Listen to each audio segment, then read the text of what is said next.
flowing through our veins. Sitting in the bleachers in the rain. We've shed a million tears and drank as many old-style beers out at the game. Let's go, Cubby, Ranto. Michael Cotton. Ranto. Michael Cotton. Ranto and the lovable Lucy. Mucho Scali. Ranto. Michael. Ranto. Cotton. Ranto and the lovable Lucy. Michael Cotton.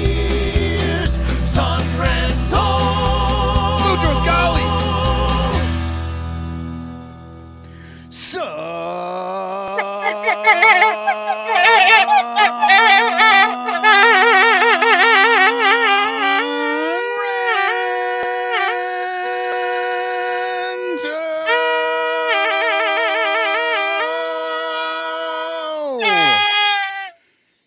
I accompanied you on that one on my new Cubs Vuelza, or my Cubs Vuelza.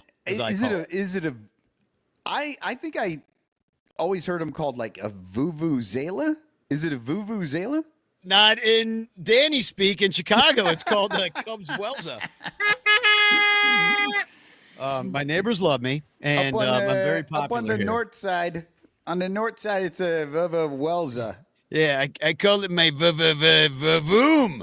Hey, well, it's actually it's not really a Cubs Vuelza. It actually was given to me by Metra at the Little Villages Mexican Independence Day Parade. And so I guess I'm allowed to play these on the train because Metra did give them out. So I've assumed that you can just bring this and just blow it in people's ear.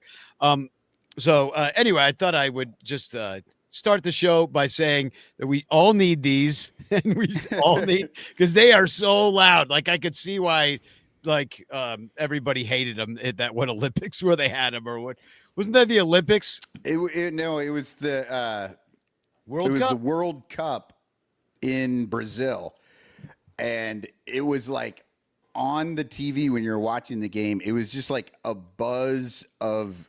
It sounded like bees. It sounded like the largest swarm of bees that's ever been were just constantly coming through your screen. Yeah, can you imagine being there? It's just like it's like living in a cicada tree or something like that. Yeah. It's just so anyway, it is so loud. But Ball Hawk Dave, I was hanging out there today during the game. He gave me this Cubs sticker to put out, so to make it a Cubs Vuelza. But we're trying to get Lyle in here. Welcome to the Sun Ranto Show. My name's Danny Rocket. Lyle is supposed to be here, but he's having some technical issues getting into the studio right now. But Michael Cotton is here, and I am here. our background. I was a little bit unprepared coming in, but then you got to prepare for it. You're talking Cubs, but then I got my shit together. I had to load some things into the media assets and all that stuff. But I was working on my next baseball rabbit hole today, so totally forgot about what I was supposed to be doing here. Well, some people haven't forgotten to say hashtag chance in the chat, and that would be Dominic Galoro, Carrie Bronner-Meyer saying hashtag chance. So Steve Schur here saying hashtag chance in the chat. Make sure you do that, because you can win a Frank Chance postcard sent to you by me with a message of love and doom. Got a few more to go out now. You know, I just caught up, and now I've got like 12 more to send. I was like, what happened? I'm like, well, we keep doing shows, and but that's good. Then there's a lot of shows on the Bleacher Bunch here, and I want to thank all of them. You should listen to all of us. It's got Sarah Sanchez, Cup of Cubby Blue. We got Bricks Behind the Ivy and Jeff Rogowskis, Cubs PS Plus, and of course we're always doing. You just mentioned Baseball Rabbit Hole. We're always doing Cubs Pod as well. Yeah, we're always doing Cubs Pod and Bleacher Bunch and Sun Ranto. I will say it's been, I don't know, a little bit longer than normal for Sun Ranto. What, a week and a half, I think, the last time we did this. Yeah, and because I'm always doing Bleacher Bunch, I never know what I'm doing. So, but Cubstradamus certainly knows. He was mad. Cubstradamus, he wrote me, and he's like, I didn't see my last prediction. And I was like, oh, yeah, we didn't do a show. And so he was not happy with me, unfortunately. Lyle says he's waiting for a 6-digit code. I guess I could give that to him. But yeah, it's it's hard to keep up with everything. You know, the season as it just starts, And then and when it starts, it goes, and it just keeps on going, and your life keeps going too at the same time, and all the other things you got to do. And then, you got the president being like, "We're going to take over your city," and you're like, "Whoa," Yeah. And then you're like, yeah. "I got all this other stuff to think about now." And then it's been chaotic. This year's been chaotic. It gets more chaotic all the time. It has been, and we were talking on Bleacher Bunch, and it sort of just dawned on me while I was on that show this week that part of the problem is the end of the season is so boring. Like the Cubs are they're in. They're not going to win anything, but they're in. And there's no like hoping that they're going to get in, no dread that they're not going to make it or trying to do it. They're already in, and they're going to win a game, and they're going to lose a game, and they're going to win a game, and it doesn't matter, and they're just going to for 2 weeks. It's going to be like that. And it's just the whole postseason tournament that they've done now it's made this part of the season really boring because for us, I mean, the Giants are excited. They're a game and a half out. The Diamondbacks are still in it. The Reds are still fighting for it, even though they're a game under 500. So there's some teams that are like, ooh, maybe we can get in. Oh, and lovable Lil Sears. Holy hell. Howdy, boys. Whoa, coming in hot. Yeah, we were just talking about how the season is boring at this point for a Cubs fan, but it's because we're up in the wild card. We're going to make the tournament. Now we're like, do we get to get home field advantage? It's either us or the Padres probably. And then, but then for teams like, I don't know, the Red Sox, you're fighting to stay in it. Yeah, it's a fist fight right now. We're beating up on the Yankees after getting our ass beat a couple days in a row. Mm-hmm. So right, lost 3 straight. It's an exciting part of the season right now in Boston. Yeah, I'm fired up. Phillies clinched today. Yeah. Brewers clinched, and this is just for a postseason berth. And the Brewers clinched last night or the night before? 2 nights ago. Man, it was just it. Yeah. But yeah, no, I get sure it's exciting for the Red Sox, and then the Astros and Rangers are right there. There's some stuff going on with those teams. And then in the National League is actually not very exciting. Yeah, it is. The Mets and the Giants. I mean, they're not close enough. Well, there's 4 teams fighting for it as far as in the National League. Yeah. You got Mets, who they just can't get out of their own way. Like, they just keep stepping on their own dick every fucking day. It's hilarious. It's very Mets of them. But the Giants, who everybody left for dead, are climbing back in. They're only a game and a half out. And then you got the Diamondbacks 2 out and the Reds 2.5. Then the Cardinals, who St. Louis, who never count them out, man. You know that. They'd have to hop over a bunch of teams, but for sure, but never count them out. It would be tough to make it's up. 4 games, jumping a couple teams. I don't know. But 3 games you can make up. Yep. Still, for sure. I mean, 4 games seems hard. 3 games doesn't. Does that? But 3 games actually still seems kind of hard. But see, so the Yankees, they're 3.5 back of the Blue Jays. They could possibly catch the Blue Jays in these last couple weeks. Astros, Rangers, and Mariners are all within 3 games, right? So that's exciting. Cleveland is in the same boat as us. They're 6.5 back. The Mets are 12 back.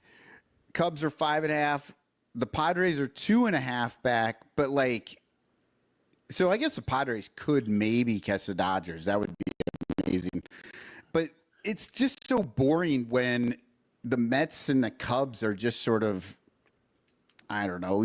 We have no chance to win the division, and we also basically have no chance of losing the wild card. And so I'm just this whole month has just been fucking boring. It's specifically, but I think think it's been done before. And if there's a team that could absolutely blow it, it's a team like Chicago or Boston. Yes. I mean, Red Sox years ago.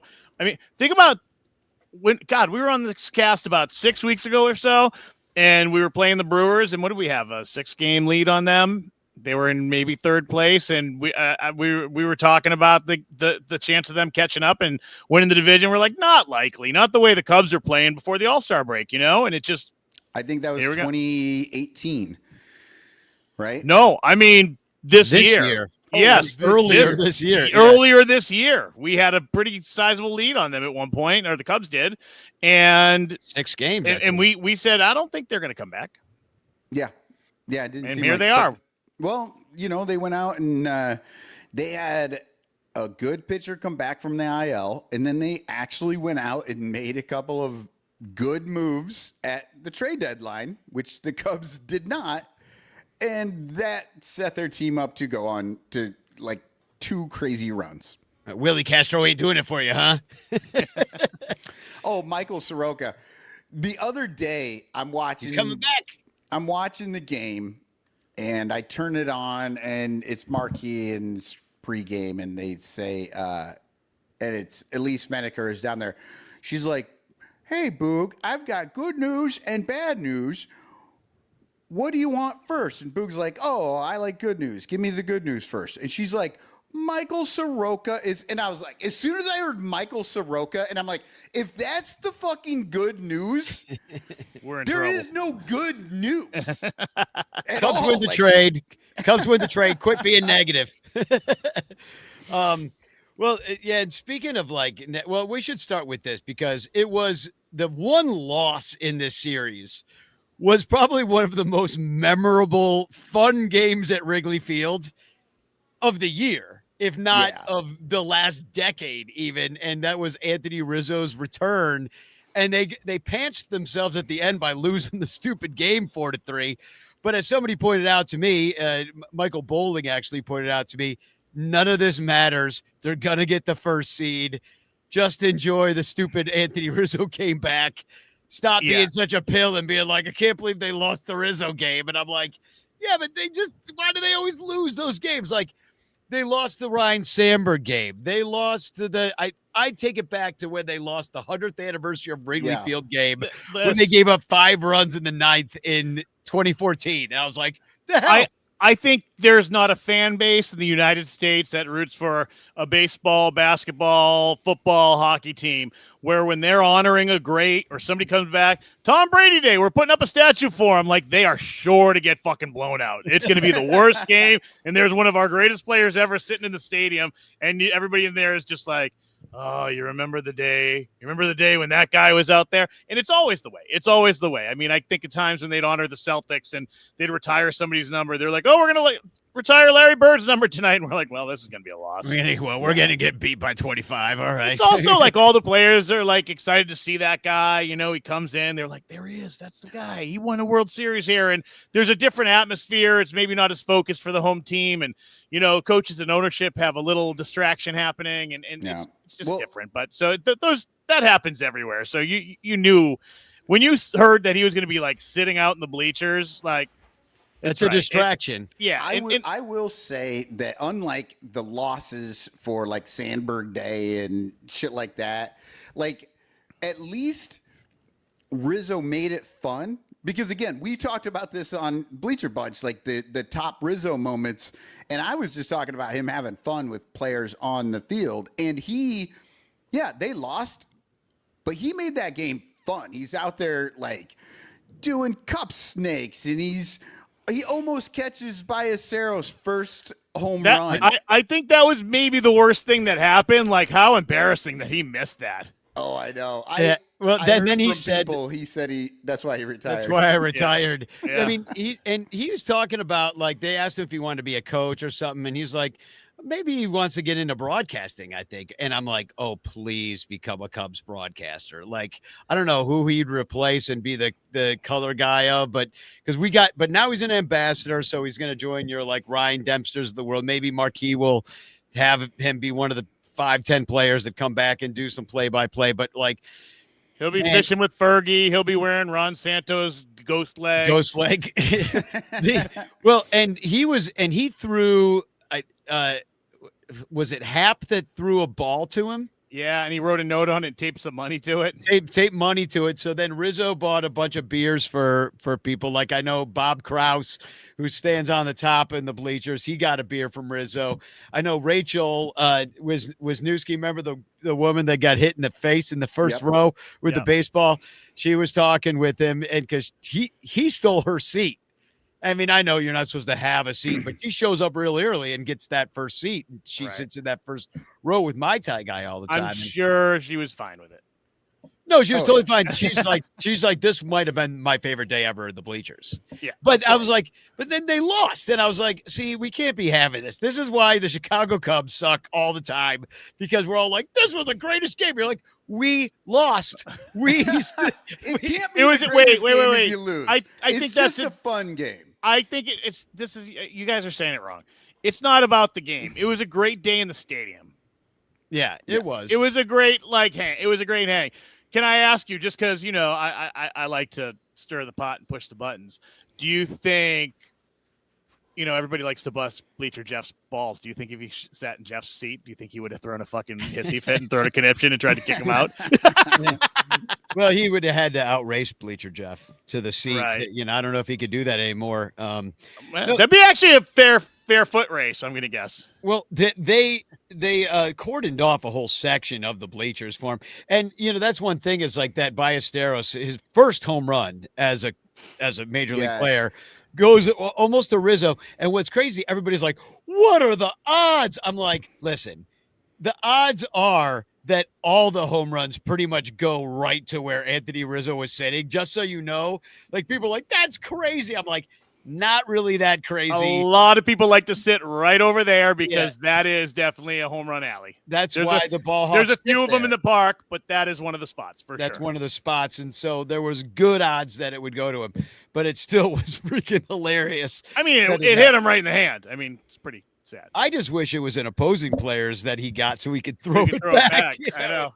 Well, I think I heard they had him mic'd up and they were showing some stuff, and I think I heard that he did get the ball back for him and to give back to Ballesteros. He did, because it was his first homer. Yeah, so that's pretty cool. But this is just like, how are you doing that, Rizzo? Who caught the ball? Well, did they get anything for that? Yeah, they should get a bat or something from Ballesteros. I'm sure. I would say, Michael, it gives me a little joy in my heart to know that you're not totally dead inside, because, you hate most everything. So the fact that you found a little joy out of this and they lost, I mean, you started the show and you're talking about, this part of the season's boring. Be happy that the Cubs are probably in the driver's seat. I think they have a 98% chance to be in the playoffs right now. Oh, it's 99. Whatever it is, it's really good.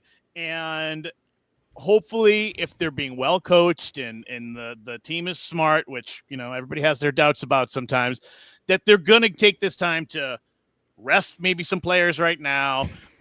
Give some people some chances to stretch some things out and figure out what's going to happen and get ready for the playoffs, but also try not to lose that edge, because you definitely have to have an edge going into the playoffs. The hard part about it is, for years and years and years, it was like the teams that run away with it don't always win. Teams with the best records in the league, it's rare unless they're just so dominant. Unless it's a businessman's team, like some of those Yankees teams where it's just like, oh, they know what to do. They know how to prepare for the playoffs. They know how to go. Not to keep bringing up Tom Brady in Boston, but, the Belichick Patriots were one of those sports teams where they could have taken the last 3 weeks off before the playoffs. He would make players play, but he knew how to get them ready. And he also knew how to get them rest. He had the balance. He's like, they're football players. They're going to play. That was also one of the most boring teams I've ever seen win constantly. I would be watching. All right. You know what? I'm sitting right here. If you want to talk like that about Tom fucking Brady, listen, hey, I'm in fucking New England. I'm going to go out back and get some of my guys, and we're going to get on a fucking bus, and we're going to drive to your fucking house and knock your fucking teeth out. You just fucking knocked it. Don't ever fucking talk about Tom Brady in front of me. No, look. They were so good. Take his name out of your mouth. Because at the end of the game, you were like, well, if you're not winning by 10, if you're not winning by at least 10, you're not going to win 11. You need 11. You're not going to win the damn game against. And because he would just dink and dunk down the field, and get them down there, and then they kick a field goal, and it was over. And I'm telling you, like, back they back were to base, so back to good. baseball They were so good they became boring.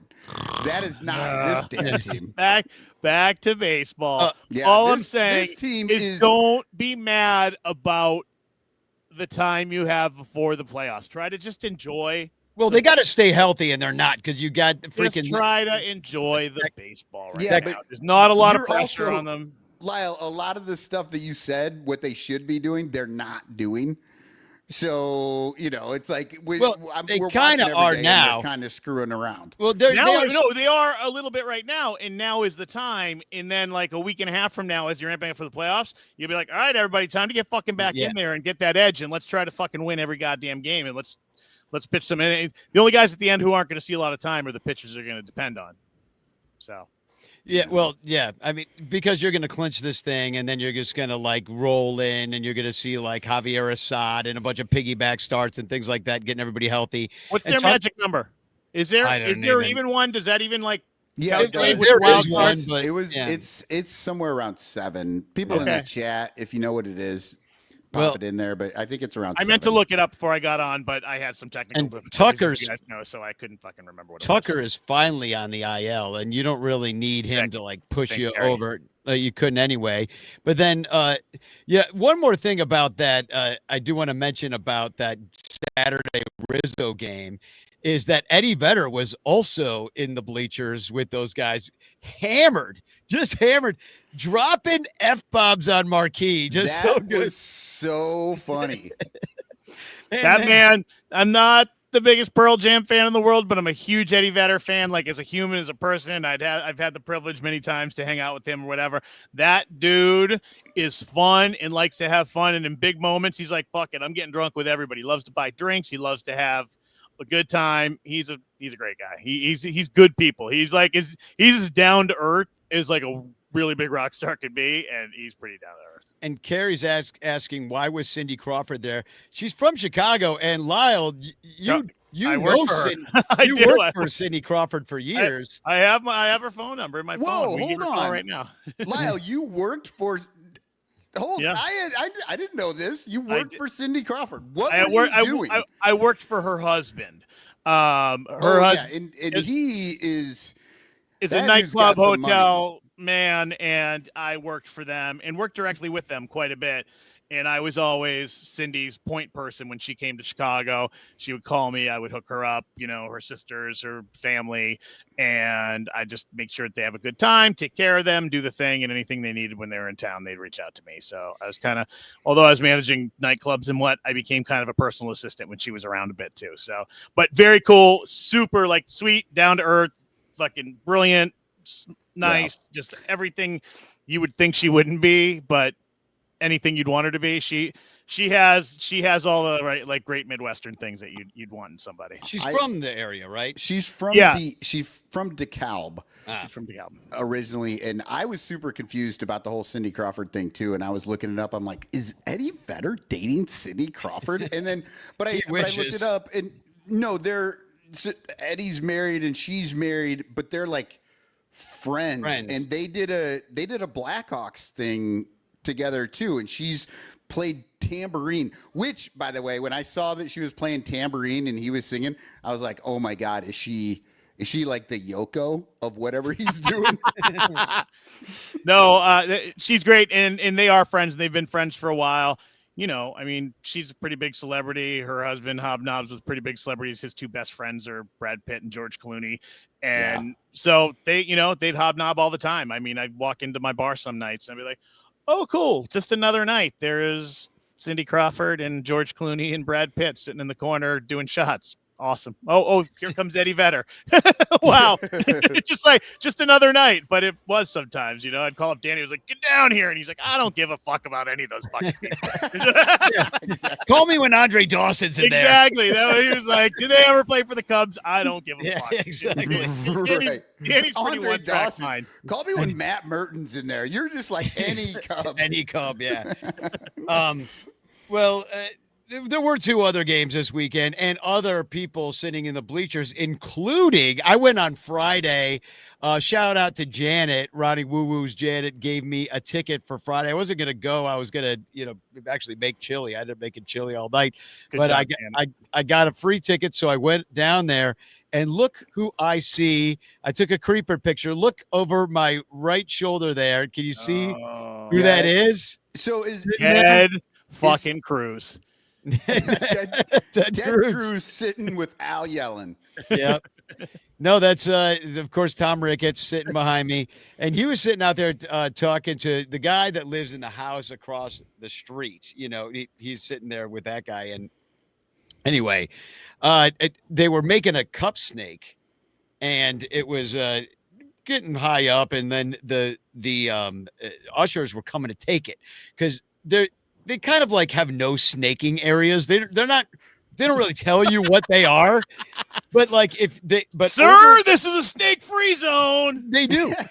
They have an area in the far left field corner called the good sport zone. Yeah. And I'm like, okay, sport. That's when you call somebody your no cussing, no ball busting, no drinking. Yeah. Can you drink over there?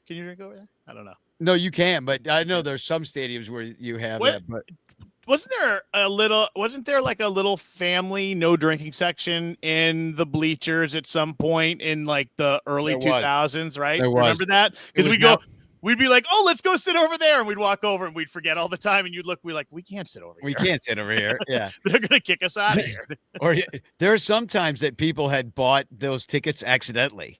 Right. Yeah, they're like, oh, I got bleacher tickets. And then they realized they were in the family section. I'm like, no booze. You can't even have booze there. Yeah. You're not allowed to have drinks in there.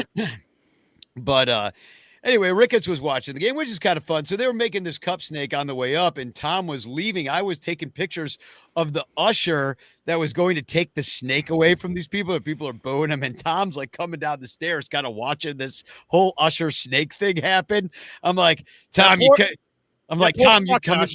I know it's a bad job to have to do that because the rules are unclear. So I know, but the usher's also like, the boss is watching. Does he want me to take the snake? Does he not want me to take the snake? Nobody's telling me what to do. Somebody talk in my ear. Do I kill the snake or do I not kill the snake? He's like, it's like he's in Nam and he doesn't know if he's supposed to kill somebody or not. Do I take the fucking shot, boss?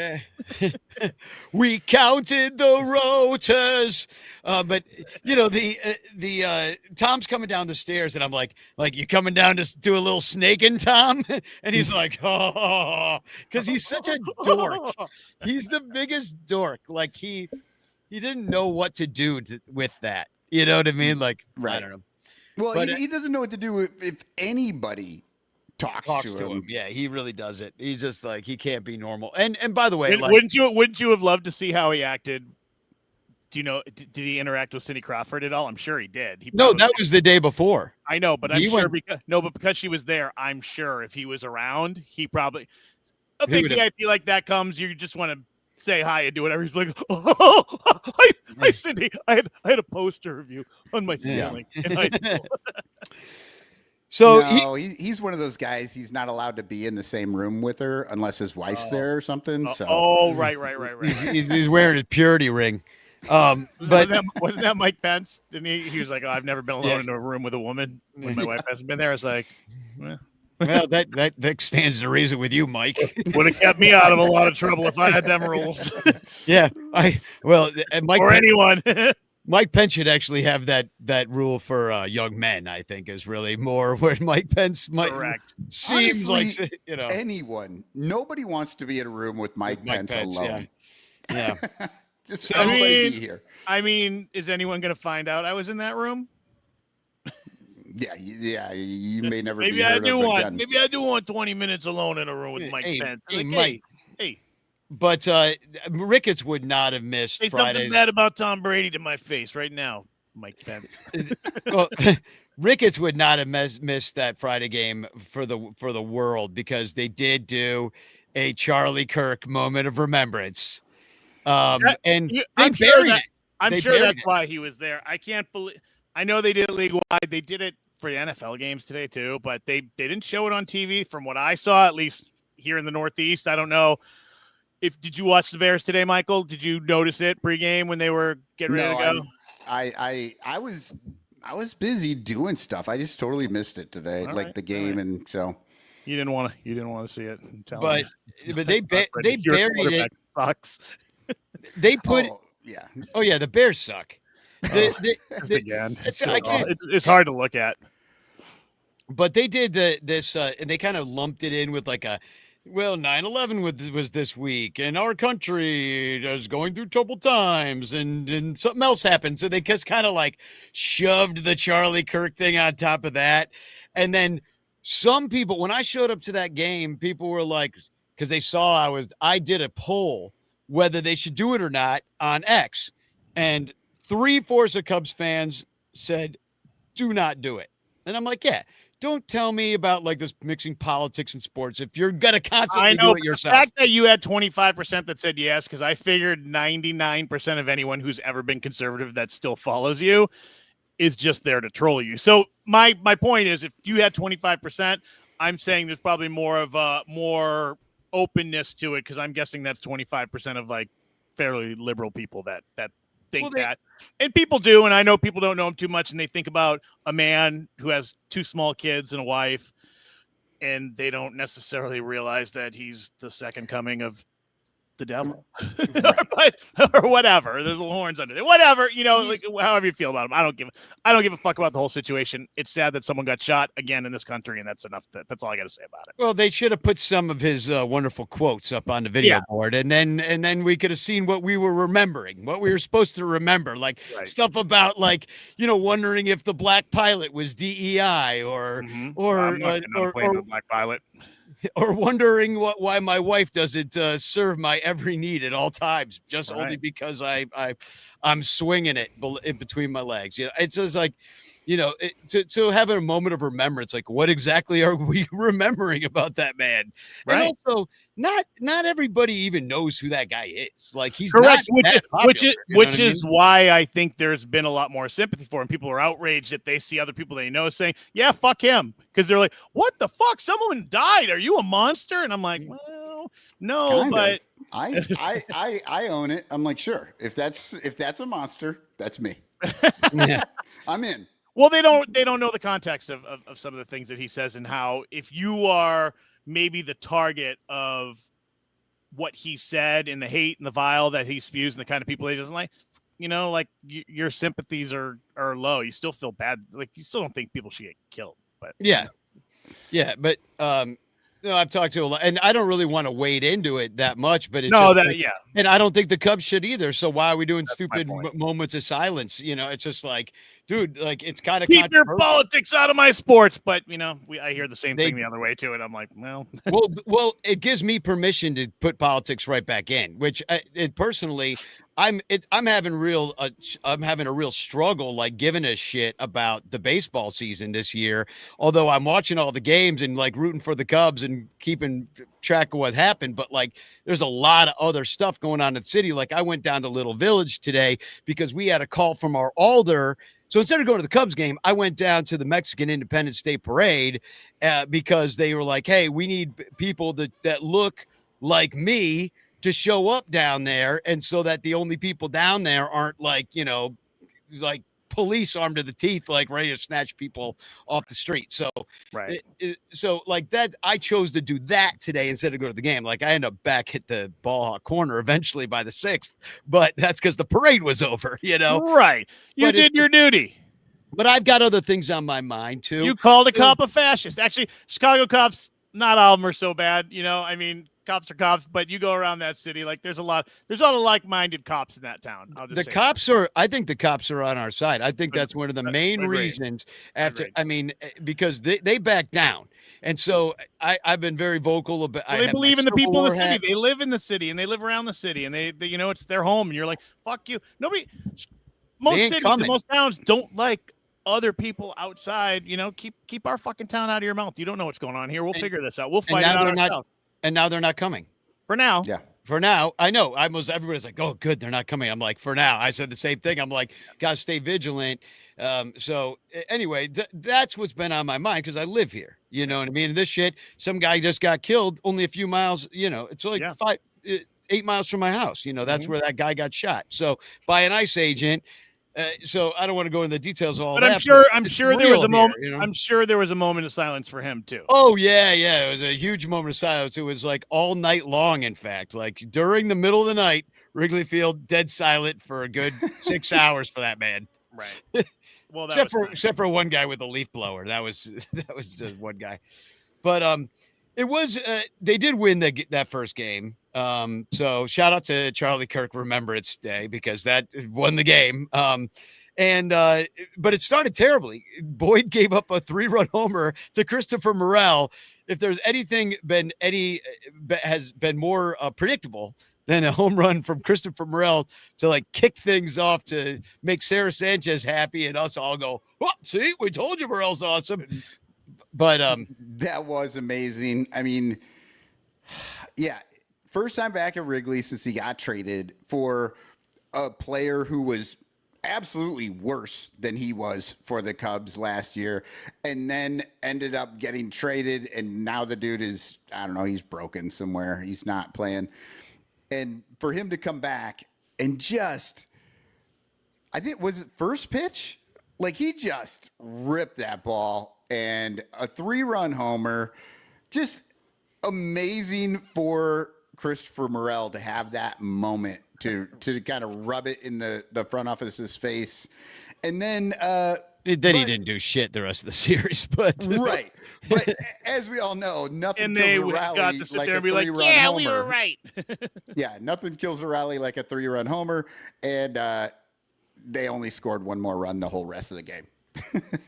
And he didn't even play yesterday, but the one thing he did do was he met, do you remember Cooper, who we bought that mitt for, Corey Finneran's nephew who had meningitis. Yeah. He's back at Wrigley. Christopher Morel's his favorite player, and Nice. he got to meet him on Friday.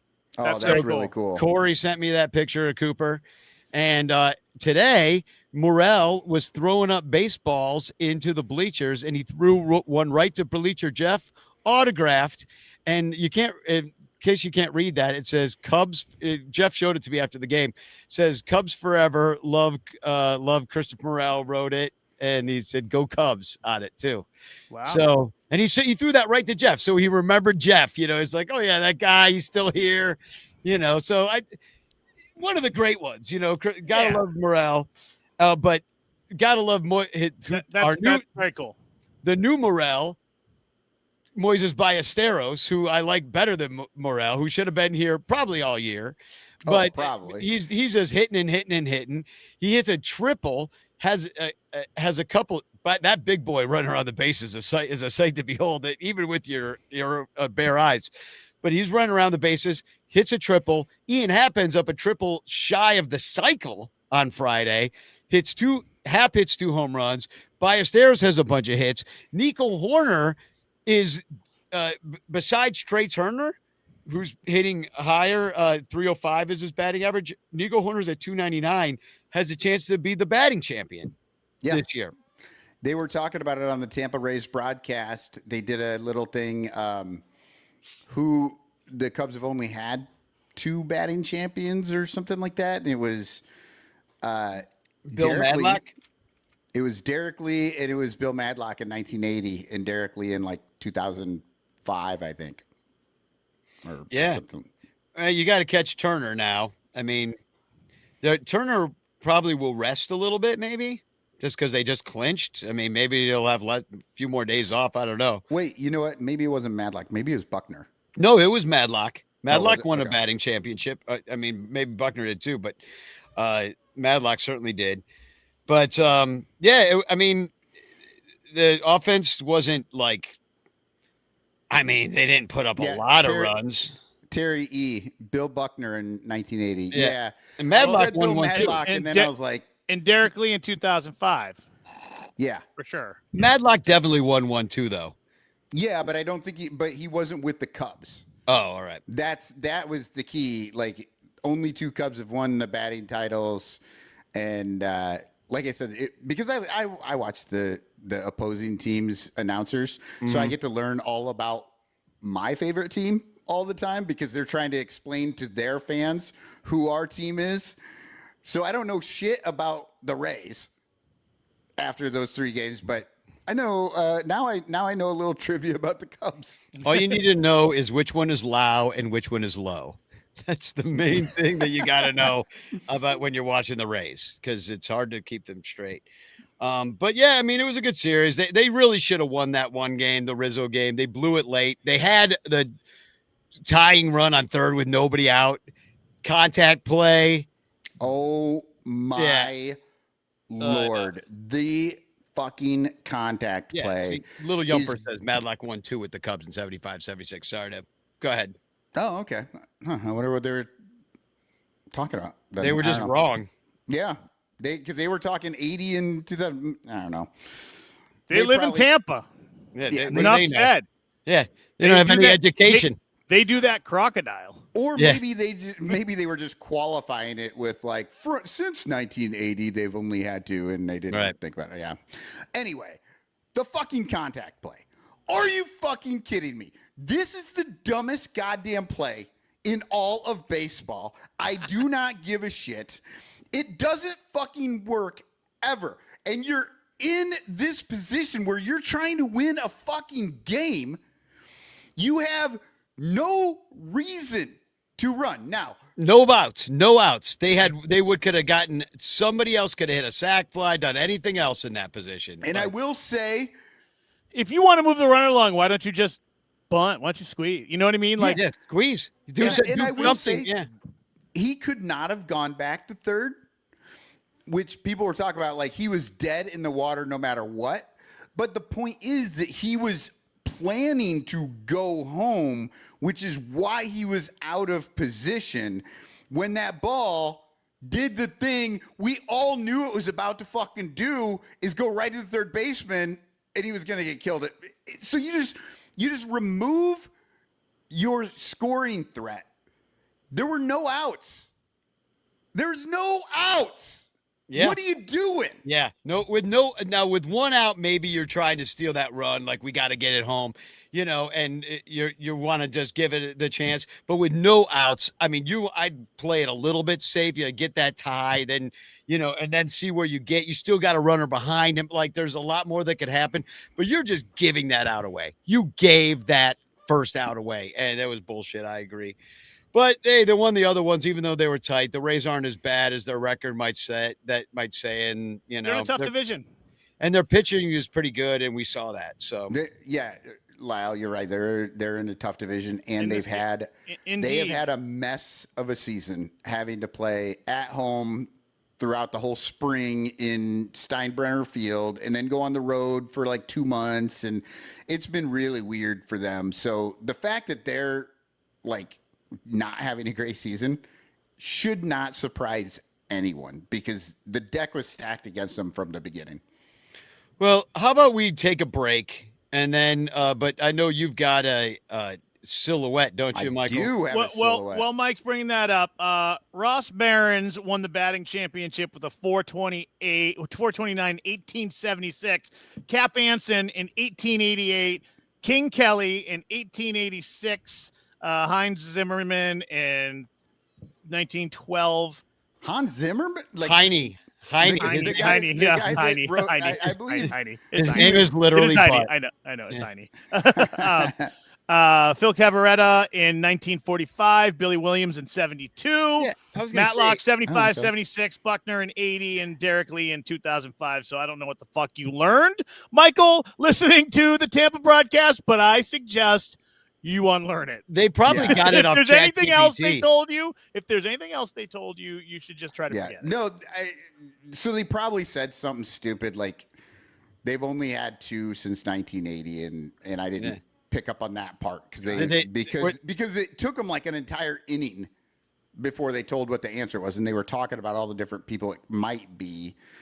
And did they suggest taking ivermectin for anything? Because I would say probably stick away from that. Yeah. I don't know. Yeah, they probably it was probably one of those qualified things. It's just like everything when they give you some sort of record Yeah. but there's 8 qualifiers to give you whatever that record is. Yeah. And Well, when, you can make any player or any organization look good with enough qualifiers. Yeah. Like, this is the only player to ever do this in a 3-game span in the month of August in the second week of the month. And you're like, So maybe that's what they're When the doing. moon Maybe is they were full. making the organization look bad. They're like, in the last 45 years, they've only had Yeah. 2 batting Yeah. champions. Right. You know, maybe it's something like that. But that is pretty yeah. bad.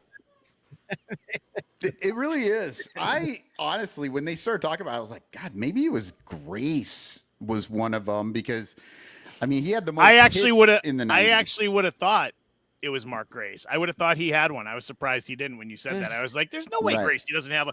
I mean, Well, he's 98, what do you playing have, it. 345 or Gwynn- something. I Tony guess. Gwynn's still playing. And Wade Boggs. Wade, yeah. I mean, well, Yeah. he was in the AL, but Yeah. for the NL, I know. Tony Just Gwynn just those kind of guys. That's all I mean. flirting with 400 like a couple times. Yep. All right. Well, do your silhouette. All right, we got a silhouette here. Oh, look at that. Lefty. In action, so take a look. Lyle, I don't know. Can you actually see the name of this? Then you already know what the answer is. But I can't. Well, I didn't scroll down to see who it was. So okay, yeah. So I'm gonna guess like with that kind of swing and that inside out action. I was gonna say Tiger Woods, but he doesn't he doesn't golf lefty, so I'm gonna say it's Phil. Like I mean, like he like the other great golfer of that generation. I just think because Phil it looks Mickelson. like- yeah, you're thinking it's 'cause Phil Mickelson? because he's got that lefty swing. You know what? Speaking of the golf thing, are they doing the thing where you can hit golf balls at Wrigley Field? I know they've done Yeah, this in yeah, couple they of do. ballparks. They just did it at Fenway last week. Yeah, they do it. when they're out of town. That's Yeah, insane. I've gone down there and I'm like, what the hell's going on? You see all these guys with their golf clubs, and you're like, oh, it's golf day. Yeah, they do it. All right, so guess who it is in the chat? Who is this? Who is this silhouette? And guess it in the chat, and we'll be right back. The Bleacher Bunch brings you great shows like Sun Ranto, Cubs PS Plus, Bricks Behind the Ivy, Cuppa Cubby Blue, and Baseball Rabbit Hole.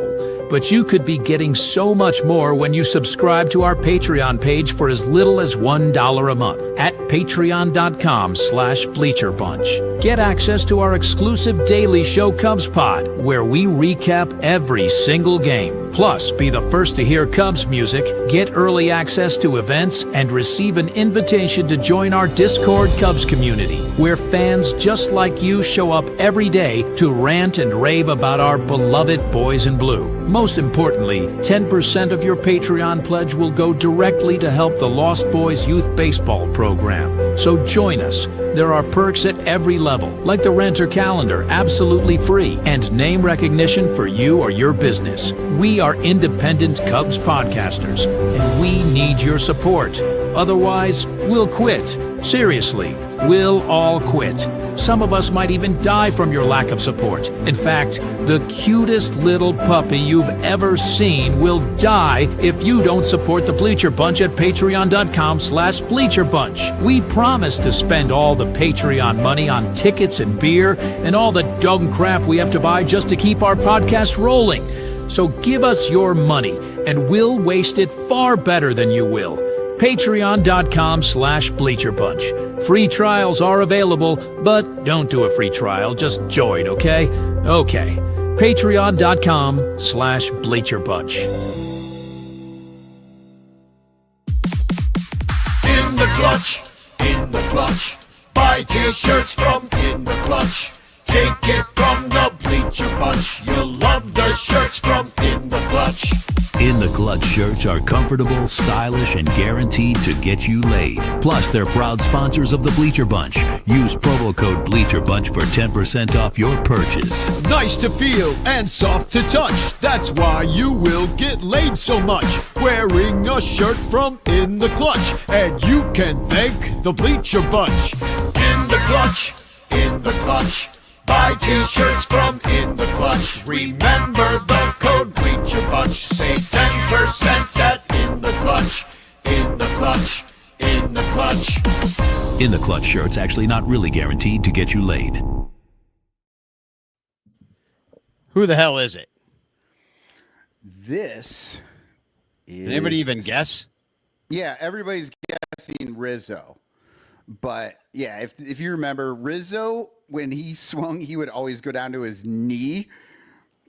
Yeah, not always, but That's Ian Happ. well, I still can't tell it's Ian. I was like, that's not Ian Happ. That's Michael. He posed in the backyard, had his wife take a picture of him in a Cubs uniform, and then superimposed it over the field. That's Michael. Yeah, no, that Michael is Barrett? Ian Happ. He's Michael a Cotton. switch hitter. So yeah, I had to grab that one in there. But Everybody no, was wrong. I actually saw apparently the Japanese pitcher in Padres for the Padres. It was Yu Darvish? Yu Darvish was taking some batting practice the other day, like just taking hits, and he was batting lefty and going down on a knee like Rizzo did, and like he sent it out to Rizzo, I guess, and then like his walkout music was one of Rizzo's walk-up songs. The bum, Oh, that was bum, sweet. bum, bum, Yeah, bum, and bum, bum, bum. it And was Hap used it too the other day. It was the day that it was the day that he had announced, so it was still a couple days before they went to Wrigley, and yeah, you Darvish just wanted to like tell Rizzo like His old captain. congratulations, Yeah. and They he played really together. liked being there. Yeah, and I thought that was really sweet, and it was also like amazing because he's in there batting lefty and just dropping down to that knee, trying to hit the ball every time. So the Cubs, it is kind of boring that they've already clinched it, but they're not. Let's knock it off and enjoy baseball, you old I know, fucking I am, man. but here's what I'm interested in. I mean, this week is kind of interesting in that we face the Pirates and we get to face Skeens. Okay, so that's happening in the middle game. But then the Reds are still in it. Oh, shit. I wasn't supposed to say that. Cupstradamus is coming on, and I've just ruined his what he was going to predict. But we got the I don't Reds who know are. that you can ruin anything that Cupstradamus does. Yeah. It's already been because- ruined. Have you listen? I think he's visited you all at home. I mean, anything he sits on is ruined. There's just that like it's You like throw it someone away, yeah. it's like someone put like 50 birds in a blender and left it out in the sun for a week and then rubbed it on your furniture. Yeah, I don't It's know really fucking how he makes sound waves stink, but he does it, and it's fucked up. It's called his breath. Yeah. So yeah, I mean it's going to be interesting because you got the Reds and then you got the Mets who are holding on for dear life right after that. So like, I'm thinking an Avenged 69, nice sort of Yeah. Yeah. 4-game series at Wrigley next week. Like we could ruin their season. Like that's kind of fun.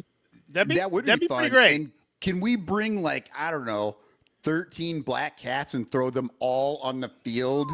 Dude, that'd be hilarious. when Let's the get Mets- black cat puppets and bring them to the bleachers. No, Danny, just go down to the shelter and get some and just throw them out there. Just throw them out there. Just throw them onto the field. Free cats. If I'm getting shelter cats, I'm bringing them to my alley where they can get a job. Yeah, I hear you. So, so I think that'd be kind of fun. We're gonna be in Cincinnati this Saturday. We're gonna be at Binsky's Bar at 3 p.m.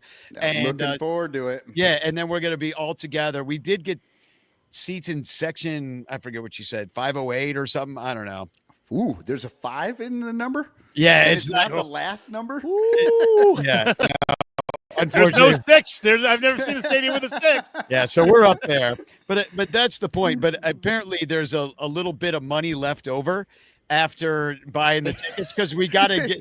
Because the tickets were so fucking cheap in 508 that they were just like, you've given us too much money, Billy. Yeah, here's I some don't know what back. you want. Yeah. So we have money for Binsky's Malort shots. No, nobody's ever paid that much for a ticket here in Kentucky.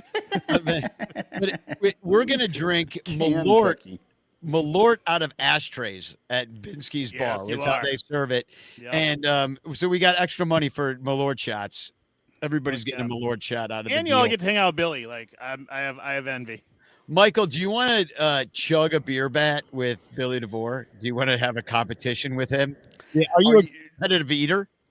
No, no, I am not. And are How you about talking Eli? about Can you bring him? chili out of the beer bat? Yeah. Like no, I've never even had. Chug chili out of a beer vat. Yeah. Yes, that's Billy did it last year, and it was It goes amazing. slow down because it just kind of like. Yeah. So But 'cause I've it's never so, even had thick. Cincinnati chili, so I got to take it easy. I got to ease into it. Like nobody started drinking for the first time ever with like a glass of Malort.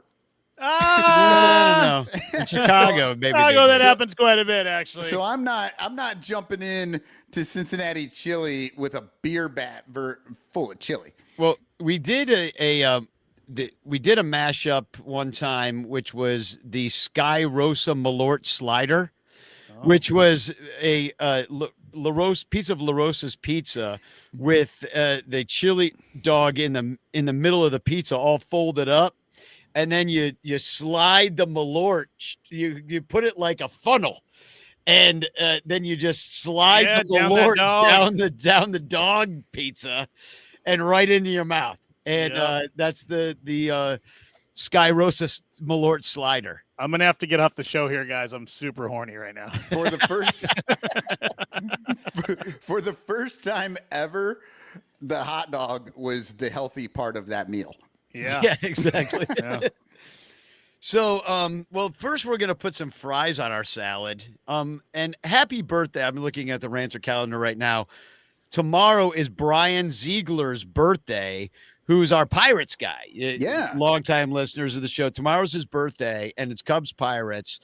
And so I asked him to be on the show tonight, but you know how restaurants are always closed on Mondays oftentimes. He's like, his whole town is like that. So he's like, yeah, we're out for his birthday tonight. So he's out with his wife for his birthday. So happy birthday, Brian. But anyway, he's not coming on the show to tell us about the Pirates. So I'm going to do it for you. So, for him. Danny, did you say we're going to be in section? Okay, 508 doesn't exist. 5,008, but Michael. 5,008. 509 does exist. It is in the farthest corner of left field, as high up as you can possibly go, and they call it Value View. Well, that sounds like us. But it is right next to like what looks like a place to eat and drink. Oh, so I'm sorry. It's not 508, 509. Yeah, that's what he's talking 509. Exactly. You're in Value View. Yeah. Well, for a second there, I thought 508 was literally just not even listed because it would have been the next one over, and we would have been kind of outside the ballpark.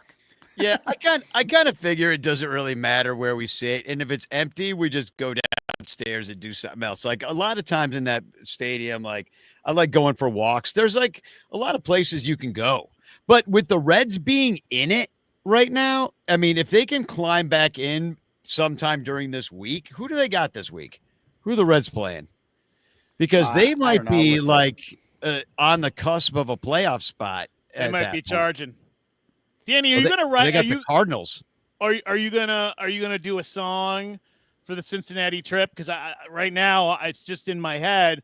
I mean, one after 509. I mean, there's got to like do a shot of a Lord. You know what I mean? Like I got you. Like you got that, Danny. 509. That is in your wheelhouse. The Beatles song. Yes, baby said you're traveling on the one after 509. Yeah. Yeah. Move I'll over, think of honey. Traveling on that line. Harmony. All right. Well, let's talk about the Pirates because even though Brian's not here, Cubs did beat them this year. Okay, 7-3 against them.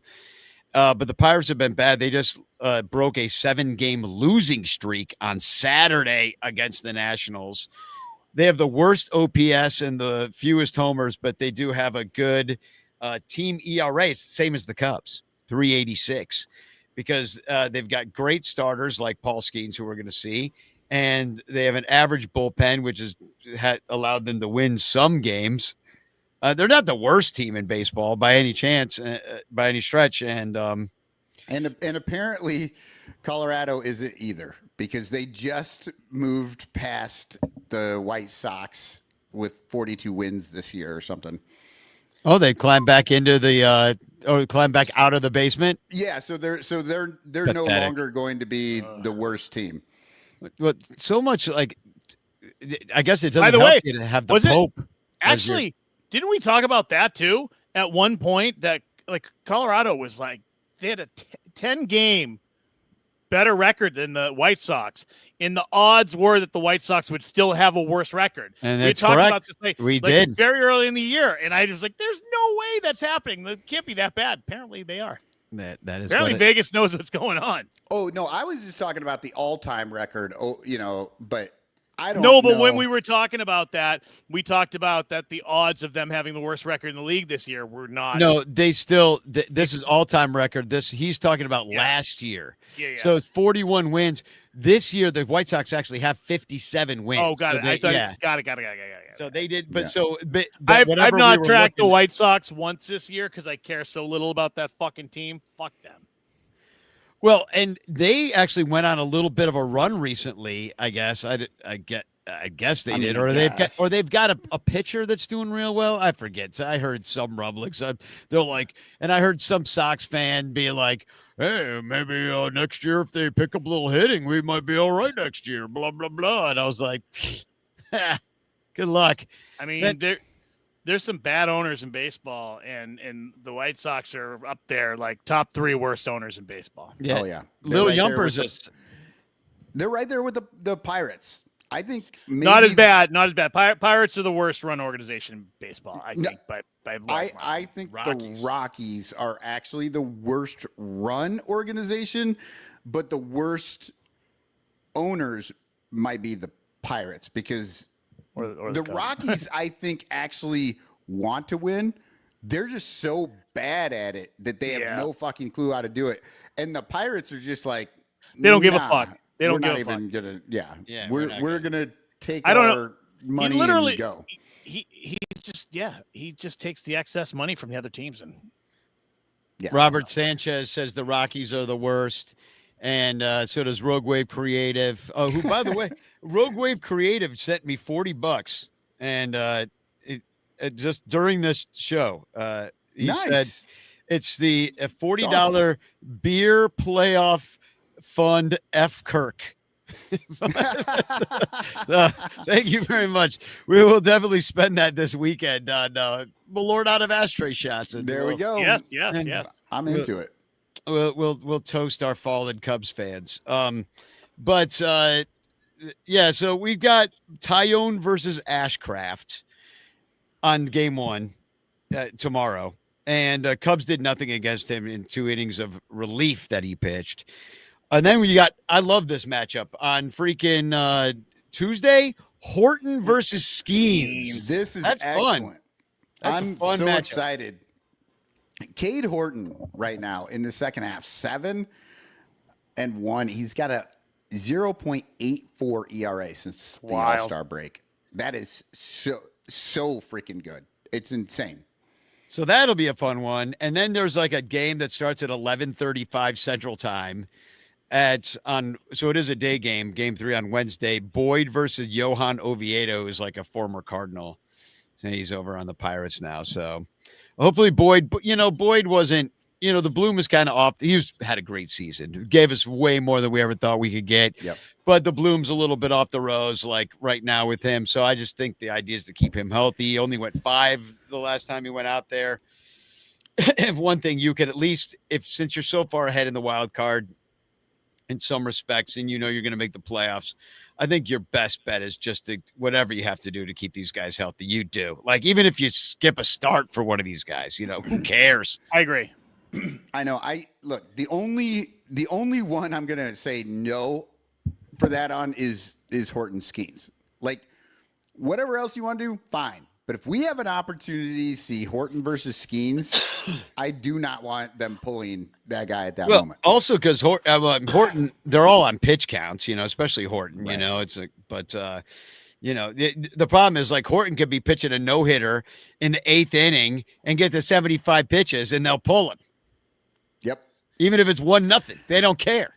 Yeah, I mean Matthew Boyd. I'm trying to think how many more. No, I was looking. Matthew Boyd is leading this team with 171.1 innings pitched Shocking. this season, and that is a ton of pitches for a guy who I don't think has cracked 100 in like the last 4 years, something like that.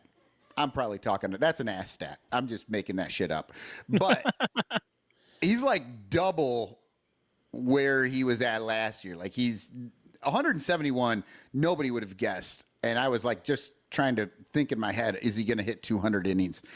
And he won't. And then guess who's second? Colin Ray.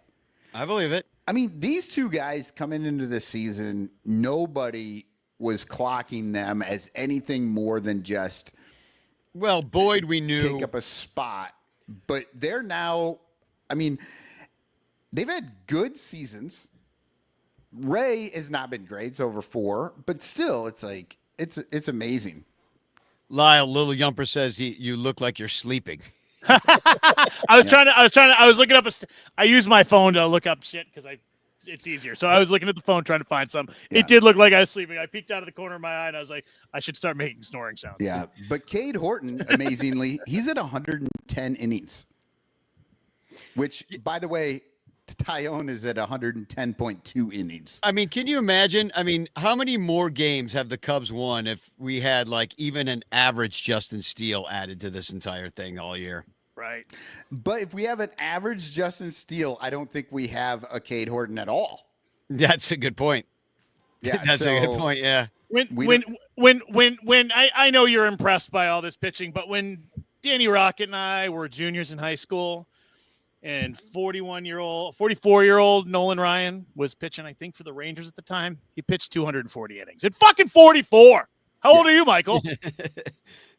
Oh, I'm 49. Yeah, but just think about 5 years ago. Do you think you could pitch 240 innings? Fuck no. But, 5 years but ago. these 20-somethings, pussies, all of them, can't take it.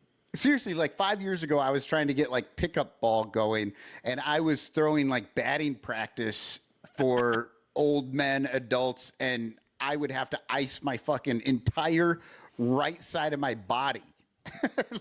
And I was throwing about 43 miles per hour. Right. And those guys were like, Jesus Christ, Cotton, slow it down. I can barely see the fucking thing. I'm going to get hurt out here. No, they weren't. They were crushing balls. Crushing you. They were just like, I got to do it because I was the one that could put it over the plate. Got it. I was just like, please don't rip it right back into my melon. That's all I care about. So, oh my God. Oh, I just got a whiff of that. Oh. Is that a dead dog? Somebody will end up dead because of something Michael said. In Cincinnati, things will go badly, and the Cubs will get swept by the Reds. Blah!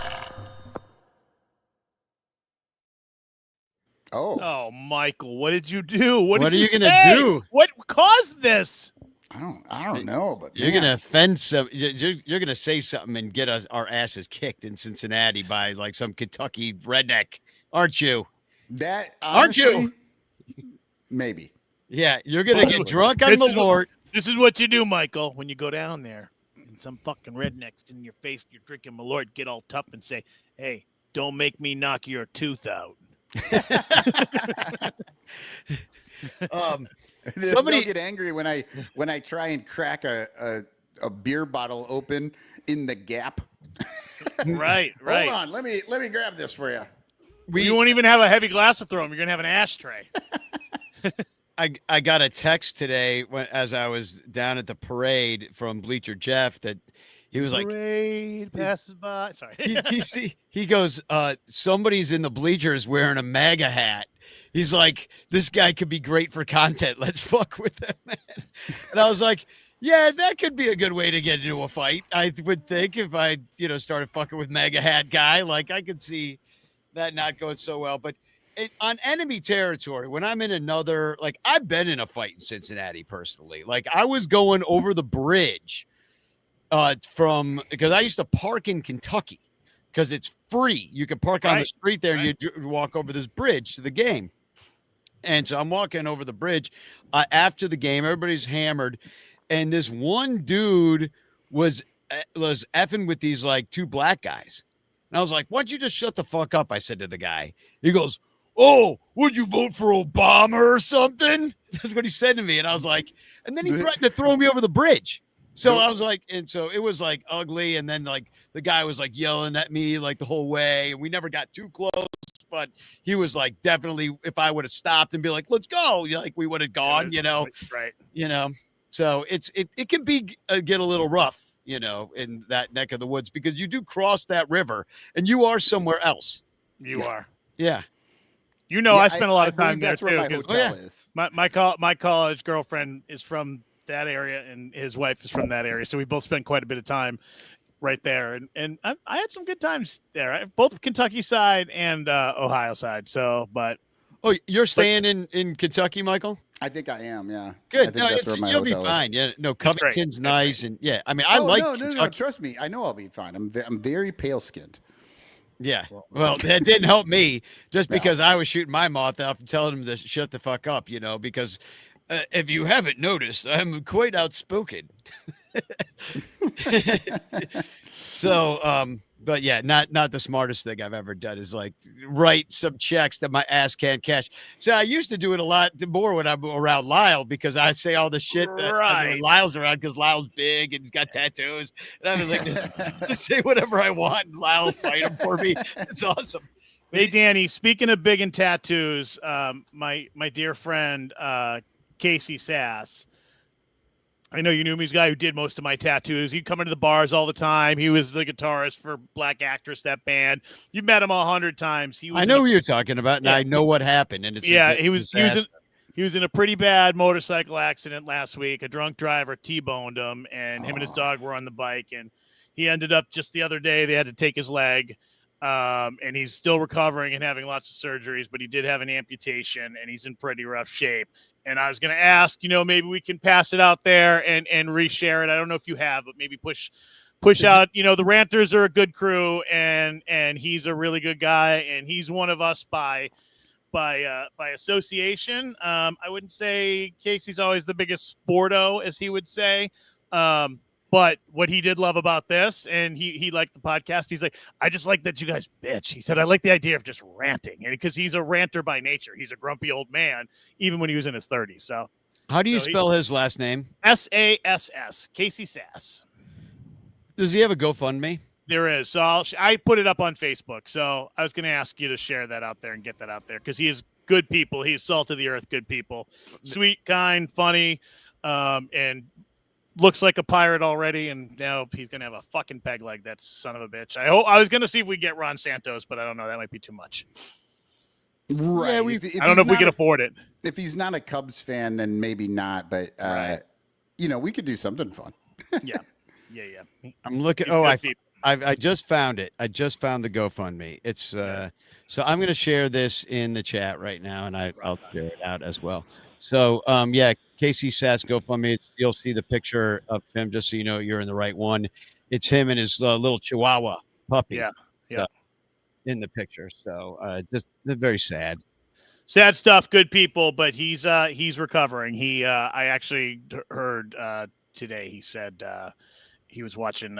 He was having a Rocky marathon. I talked to his lady. He was just laying in bed on lots of drugs, trying to recover. And he's like, "Well, when the world takes your leg, you watch all the Rockies.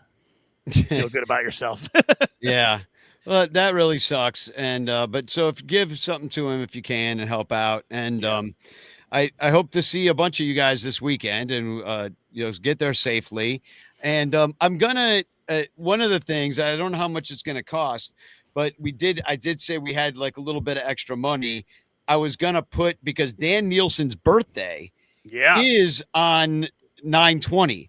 So they were sold out on the game we're all going to on 9/27 with his whole family at Wrigley. So I told his mom, I'm like, I'm going to try to put a video or a message on the Cincinnati board. Happy birthday, Dan Nielsen from the Ranters, whatever I can do, on the whatever the limitations are. So anyway, that's what I'm going to do that at the game on Saturday. put Sweet. a little video message. So hope to see you there. It's his birthday coming up. It's Brian Ziegler's birthday tomorrow. Jarrett from Bleacher Bum Band, his wife, her birthday, Lindsay, is on Friday, and Ryan Sandberg is on Thursday. So Rhino, R.I.P. R.I.P. Rhino. So I have a TFC. Everybody else? I do too. I have one. I'm not allowed to because you guys won't let me in. Well, this is I'm still just a guest. This is a two-parter, and I promise I'll never bring this whole thing up again, but maybe I probably will. But there's all these Charlie Kirk. Everybody's talking about Charlie Kirk, right? So this person on Facebook said, and they're called Mike and Izzy Williamson. So they're one of those people that share a Facebook account, a husband and wife. So Mike and Izzy Williamson say, to the people who think this is funny and post emojis with the laughing faces, I will pray for your souls. You obviously have a heart made of hatred and a warped mind. And then somebody responded to that. Mike and Izzy Williamson, which one of you cheated? Mike or Izzy? Absolutely. Because you're sharing a Facebook, baby. Yeah, you have someone lost their privacy. They did the dirty. Absolutely. They come home and they open the phone and they show it to their partner. Yes, go through it. All right. Yep. Yeah. Okay, well, I got one coming from the Reddit, and this speed racer was my bro, says Casey doesn't hit his head if PCA doesn't run into him. I'm sick of PCA trying to do too much and interfering with the corner outfielders. And then 100 versus 1 says, have you been to a doctor? Because he clearly, I feel like this dude hit his head. Because, look, PCA is the center fielder. He doesn't interfere in the corner outfielders. They interfere with him, and the dude is just everywhere. Right. Like, they need to back off of his ass and let him play. Nobody wants your best defensive player in the outfield slowing down and taking it easy. Just relax. Well, Hap sometimes gives him a few looks, and he just like, hey, that was a little like the way you did that was like a little messed up. Like there probably are better routes that could be taken or better ways to field the overall thing or knowing where I'm positioned. Like, because maybe Hap got a guy shaded towards center because that's what his little stupid card that he's always looking at says. You know what I mean? Like, well, also sometimes they're pros and they pay attention, but they're also so locked in on the ball and they're moving at a high rate of speed. They're trying to time it. All their little clocks are going and their internal timing devices are going and they're trying to get to that ball and shit happens. I mean, it's not like he's doing do you remember when Ken Griffey stepped in front of his dad when they were in the outfield together and he just went and stole the ball from him?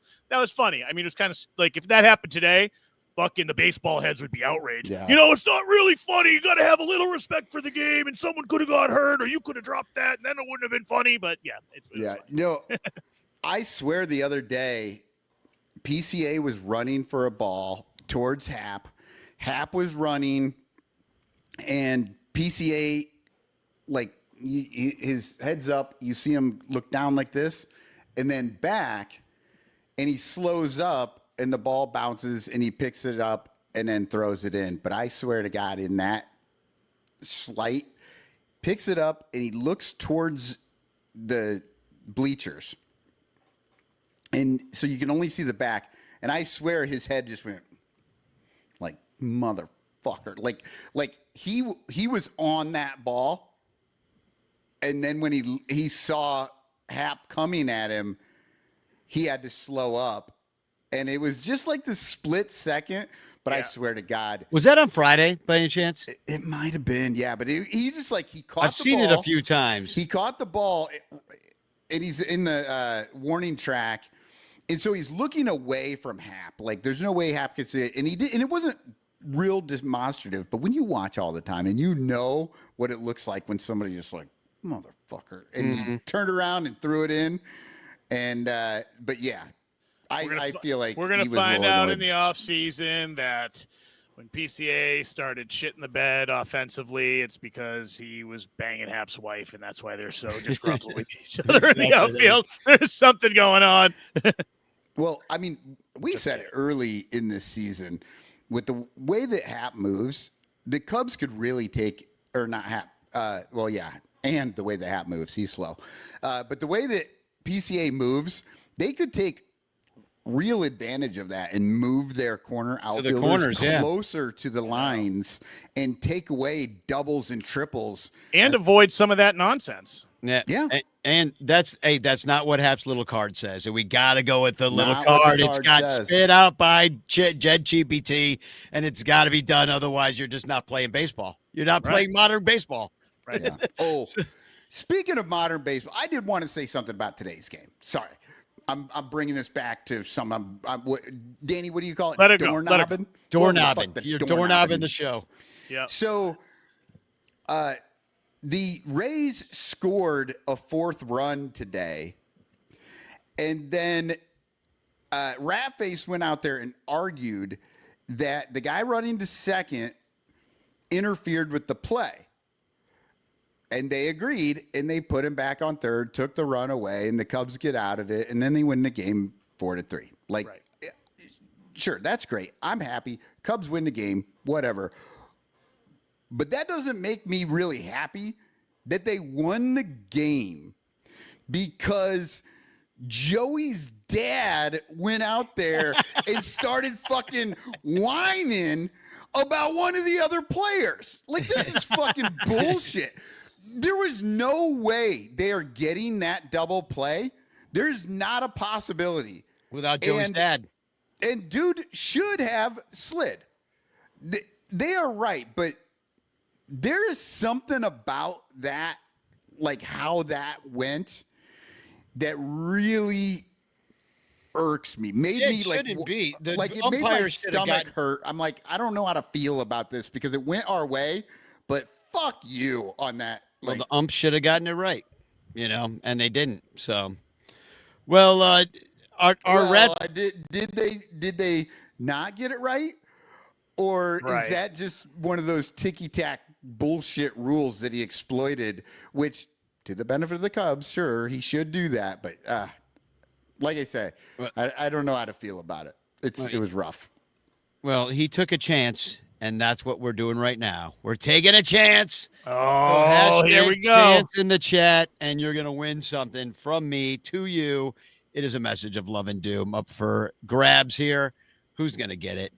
Oh, all these great people in here. Some of who we'll see this weekend. Yeah, I can't wait.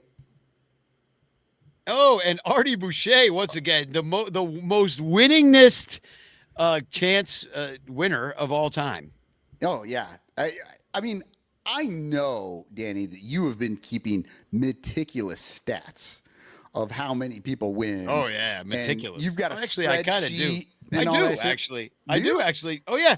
No, you can look it up. I got it. I think it's shared with you. It's in that folder. We'll have to Chance look winners. for the next show and just I do have a see who spreadsheet. really is, because how about that? I mean, he went so much. I gotta say, Danny, you should write him a message, but one letter at a time. Every time he wins, you get a little piece of the message. I do. When I have multiple to send to somebody, I'll like mark it number 1, number 2, and I'll send all. Sometimes I'll put 5 chance postcards in an envelope just to save the stamp. Otherwise, I gotta put 5 stamps. Listen, you people don't. I lived with this man. He is so cheap. Yeah. Yeah. Like Lyle, your bills come out to $43.27. I left 26 cents once, and he fucking. I understand. I know it's just a penny, but Lyle, you shorted me a penny. And you still owe me a penny. I'm going to put it on your next bill, just so you know. Right. It's the principle of the thing. Yeah. Now I'm just. It Gonna wasn't smoke all principal. your It was weed. cheap. It was cheap. It wasn't principal. I bought him 13 beers the night before, but he's pissed off that he was shorted a penny on the electric bill. That's what would get me crazy. I want the beer and the money. Yeah. Yeah. I think the losingest ranter might be Bill Sugas. I think he's maybe won once. Did you just call Bill a loser? Go ahead. Talk about Tom Brady or Bull Suggis in my face, and I will knock you out. I'm always bringing the fire. I'm calling Tom Brady boring. I'm calling Bill a loser. It's just what it is. Well, I'm going to play a song and we'll get out of here. Thanks to all our Patreon subscribers. Please support us at patreon.com/Bleacher Bunch. Of course, listen to all the great shows on the Bleacher Bunch, like what do we got? Baseball Rabbit Hole. We got a new one coming out soon. Got the Bleacher Bunch itself. We got Cubs PS Plus. We got Bricks Behind the Ivy. It's by the way, I came up with I realized something recently. When I get done with the season, I will have 27 episodes of the Baseball Rabbit Hole, and I think I'm going to compile it all into a book, and it'll be one game, 27 outs of the Baseball Rabbit Hole, and nice. If I can actually get that done, maybe for Christmas, people, you'll have a great stocking stuffer. Sweet. Well, can you actually put the book? Oh, the book, like you're gonna. Yeah, I'm gonna print a book, just like the Bleacher Bum Bible book. I'm gonna take all the episodes, and instead of being innings, there'll be 27 outs, and that'll be each episode. So. Speaking of doorknobbing, you can always buy yourself a Bleacher Bum Bible book at the link that I'm about to share. Bravo, sir. Bravo. It's the first time you've ever been able to do that. Bleacher Bum Bible book. Speaking of doorknobbing, what the fuck does doorknobbing mean? It means when you're walking out the door, you're trying to say goodbye to somebody, you want them to leave their house, and they grab the door and they start walking out and they're holding onto the doorknob, and then they tell you one last story that's like 40 minutes while you're just standing there with your eyes half closed, like just wishing they'd fucking leave and get the fuck out of your house, but they won't shut the fuck up, Danny Rocket. He's the king of the doorknobbing. I know. I'm going to have a whole show called The Doorknob. My fucking water delivery guy did that to me the other day. It was brutal. Oh, man. I had a repair guy that would do it. I'd see him come in. I'm like, nobody talk to him. Let him fucking work. He charges by the hour. If I see you talking to him, you're paying him $100 extra an hour. Get the fuck away from him. Everybody leave. Everybody take a break. I can't take it. Danny would do it to me in my house. We lived together, and he would come in my bedroom. I'm like, I'm going to sleep. I'm like, all right, good night, Danny. And he'd be like, okay. He said, one last thing. He said, I was listening to this song the other day, and I have a thought, but I've divided this thought into 27 thoughts. So here they go, one at a time. Are you ready? I'm like, oh, God. I have the worst. I had the worst doorknobber ever. It was my old fresh. Was it Peapod? Peapod was the grocery delivery company, and I would get this regular guy that was the delivery guy for the Peapod, and he always would give me stickers. And it was InfoWars, it said. And I didn't know what InfoWars was. Wow. And then he would sit there and talk to me about all these things that Alex Jones was telling him. And I was like, who the hell's Alex Jones? So I'm like, he's like, no, you like podcasts? You're going to love Alex Jones. So I put it on and I was like, the fuck is this? What am I listening to? Yeah, he's trying to sell me supplements and things like that. I'm like, what the hell is this crap? And so but those weren't dead little kids. Those were paid actors. Oh, exactly. He was that guy. Yes, I know, and he owes like $1 billion. Yeah. I know. Well, so anyway, that was a pretty bad doorknob, and he would do it to me every time. I was like, you know what? I don't think I want to. I think I'm just gonna go to Jewel. You know what? Now on. And I think those fucking guys, they got paid a rate, but I think they got paid by the delivery too. So he was porking himself.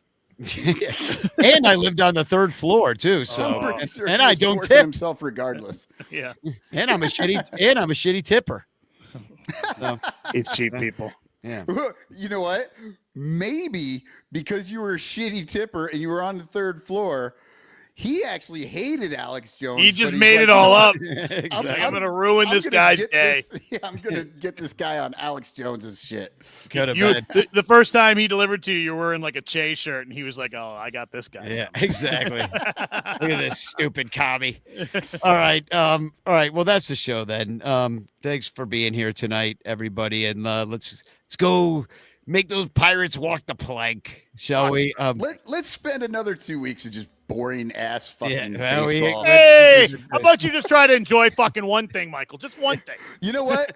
I will say it's way more fun than football. I fucking watch some football games, and I'm like, Why do they just keep stopping all the fucking time? And why do I need to see 4 more commercials? They need a pitch clock, is what they need. A football pitch clock. They have a clock. They literally have one. They need less commercials. What they need. Yeah, it's They need ridiculous. a Cubs Buelza.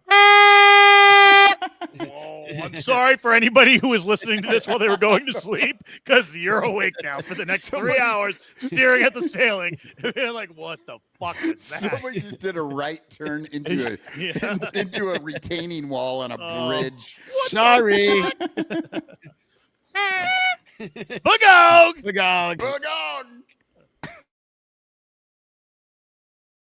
On May 21st, 2022 at Wrigley Field, the Cubs season ticket holder from Iowa who maybe comes to 20 games a year exacted his revenge on the legendary Bleacher Jeff. This is his story, The Ballad of Poncho Boy.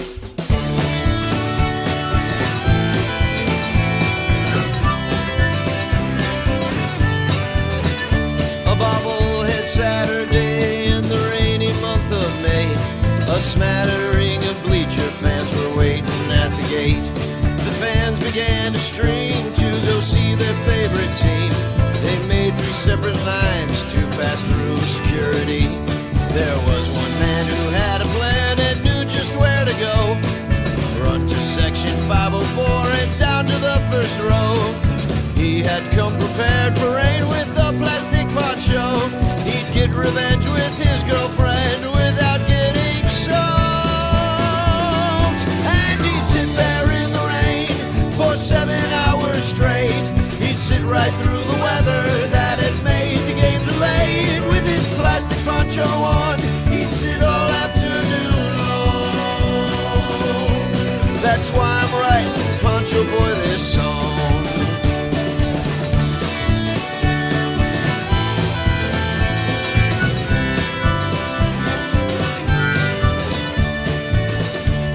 The catbag check was Bleacher Jeff, he'd pick the slowest line, while Poncho's line moved faster, abetting in the crime.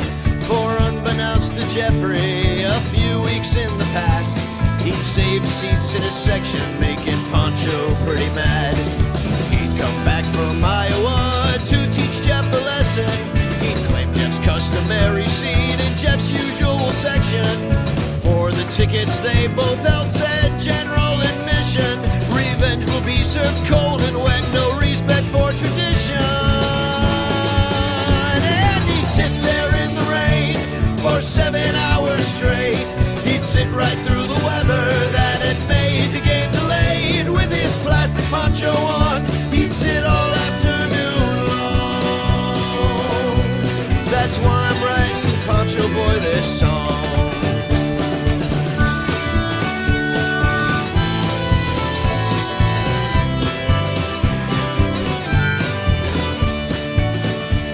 When Jeff got to his section, he said, What have we here?